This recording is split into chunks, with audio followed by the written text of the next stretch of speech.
Sa ngayon kasi dito pa sila nakalagay sa room. So far, ano po yung pinakamahal mo na bag collection mo, Mi? And ano yung pinakamurang meron kami? Pero habang nagsiswimming yung aking mga anak, sobrang init ngayon dito sa labas. Actually, hindi ko naman kabisado lahat ng mga bag ko kasi sobrang dami at marami pa akong hindi na-box ko. Makita nyo yung aking walk-in closet dyan. Ang dami pang mga nakabox dyan na hindi ko pa na-open as a box pa.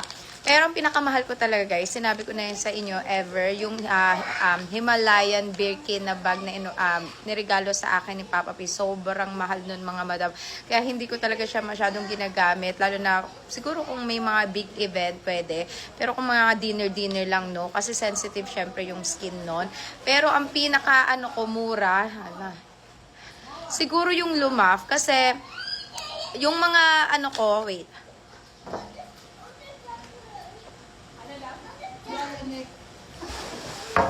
Actually kasi yung mga yung mga Charles & Kit, yung mga Aldo ko before, pinamigay ko na talaga siya, pati yung Michael Kors ko. Pero kasi kasi Michael Kors ko din na binili dati nasa mga 20 plus, may mga 30k din doon. Pero yun, hindi ko pa siya nagagamit. I think nabili ko siya last year. Andun pa rin siya sa... Ayan yung pinakamahal ko. And ito naman yung sumunod. Siguro bili ko dyan nasa 5.8 something. Ito.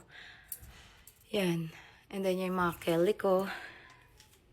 Ito yung sinasabi ko guys. Marami pang nakabox kasi wala na akong mapaglagyan. Kaya inaayos ko yung isang room doon na inalisan ni Brayden kasi nilipat ko siya sa isang room.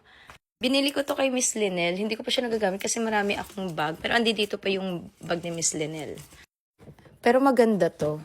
Bala ko nga sana ibigay ko na lang to sa kapatid ko.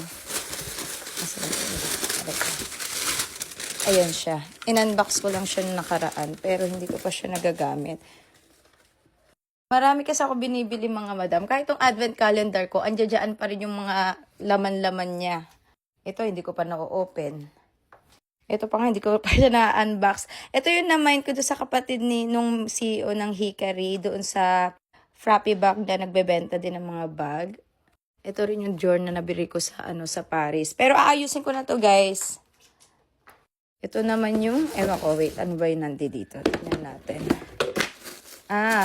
Parang sandals to. Ito yung niregalo sa akin ng Manof ko or nung team sa Glooming. Sandals naman siya na Dior. O, diba? Marami pa yan, guys, na hindi ko na-unbox or nalalagay sa lagayan. Kasi inaayos pa nga yung gagawing walk-in closet ko. Kaya minsan hindi ko na alam kung ano mga nakalagay dyan. Yung mga ibang bag ko nga, nandiyan na lang eh. Pati nandito na yung iba nakalagay. So, yan. Mostly kasi kung ano na lang madekwat ko or magamit ko na bag, yun na lang yung ginagamit ko. Dalas kasi nagtatamad na ako magpalit-palit ng bag. Kung nasa saan na yung gamit ko, para pag aalis ako, yun na yung kinukuha ko. Sa favorite kong gamitin, eto, pag nagdi-dinner kami. Ito yung pang golf ko, ito naman yung parang pang everyday ko.